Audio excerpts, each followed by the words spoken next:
Are you at your wit's end trying to control chronic pain? I understand exactly where you are because I was there too.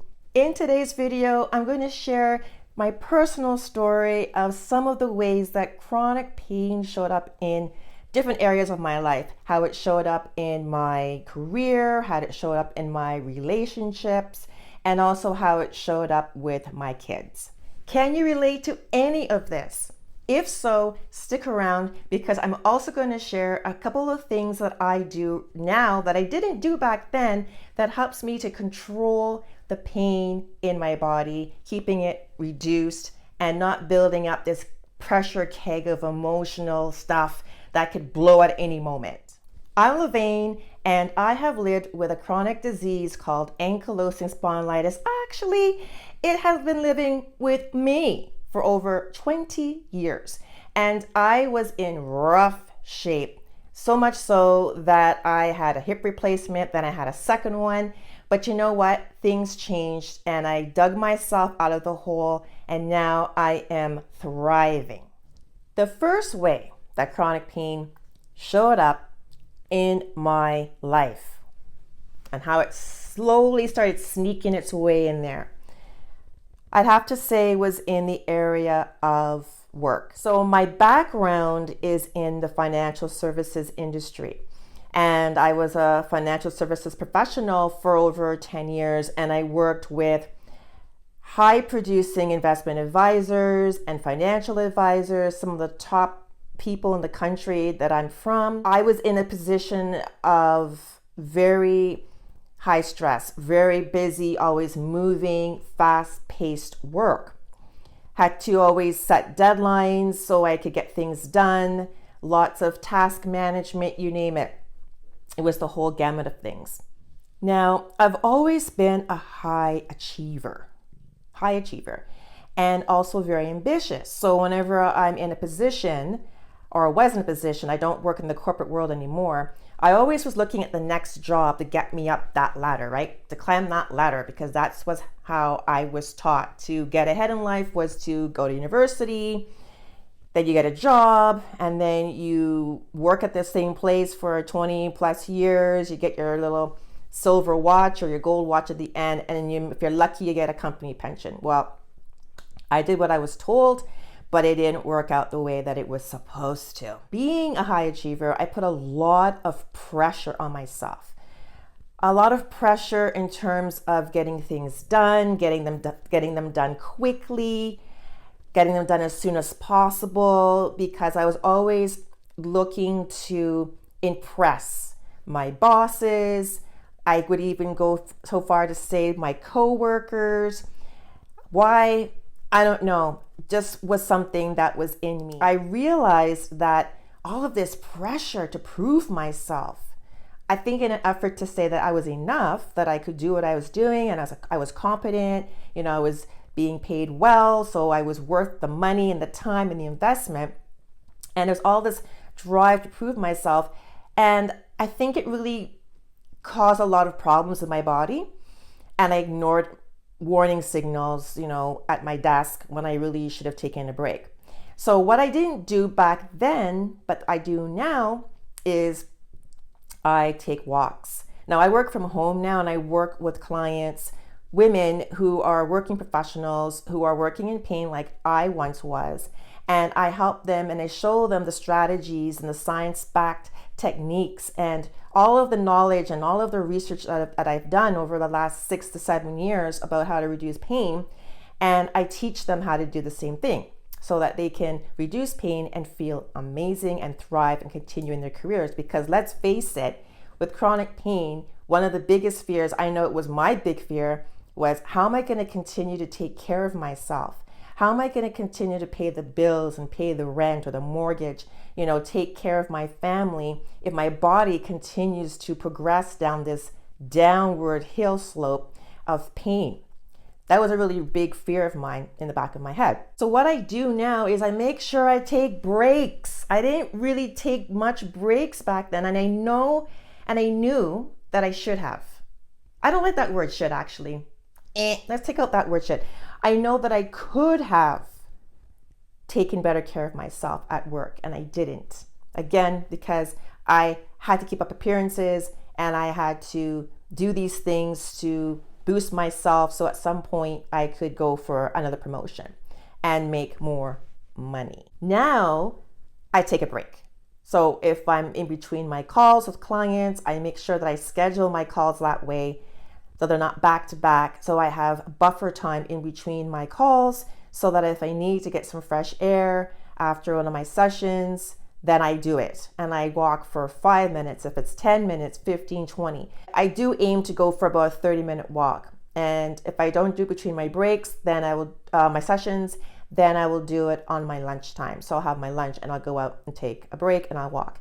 Again, grounding is really, really important to connect back to yourself. And for me, to connect back to myself, feeling the air, the breeze on my skin, looking at the leaves as I walk by and really looking at nature, connecting to nature.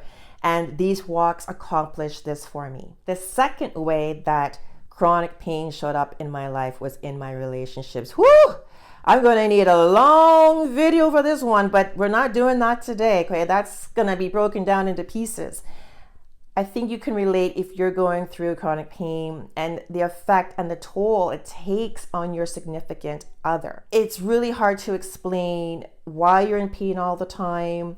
It's draining to have this consistent talk with them and nothing's going on, nothing's happening. Maybe you don't feel supported on your pain journey. Fortunately for me, my husband, we've been married for over 30 years. He was there with me from day one. He saw me, when I was at my best, and I had no issues with my body. And then he saw everything going downhill. He was with me the whole time, holding my hand. And he's been so supportive. So I've been so fortunate that I have a partner like that. But I do know there's some people that don't. So what I would say is, for me, with my husband, I made sure to try and talk about how I felt. Now, I didn't always do this because I always come from this school of thought that, well, unless you have chronic pain, you don't really know what it's like when you don't have it yourself, right? But I've learned that it's really important to communicate. This is my other thing that I do now. So if I feel that I can't cook dinner for tonight, or I can't take our dog Stella out for a walk right now, I ask my husband, right? And I communicate to him and I say to him, this is how I'm feeling. This is why I'm doing this, I'm doing that. And he understands, and it's really helpful. It makes a big, big deal. I would say to make sure that you communicate with your partner, tell them how you feel. You might be surprised by the answer you get back. And I hope that when you do that, you will get support, because it's really important to communicate in your relationship, especially when you're dealing with chronic pain. The third way that chronic pain showed up in my life was with my children. All right, gotta take you back just a little touch here. Now, when I was a kid, I didn't have an emotional connection with one of my parents. And all my physical needs were met. I didn't go hungry. I didn't go to school with one shoe on my foot and no shoe on the other foot.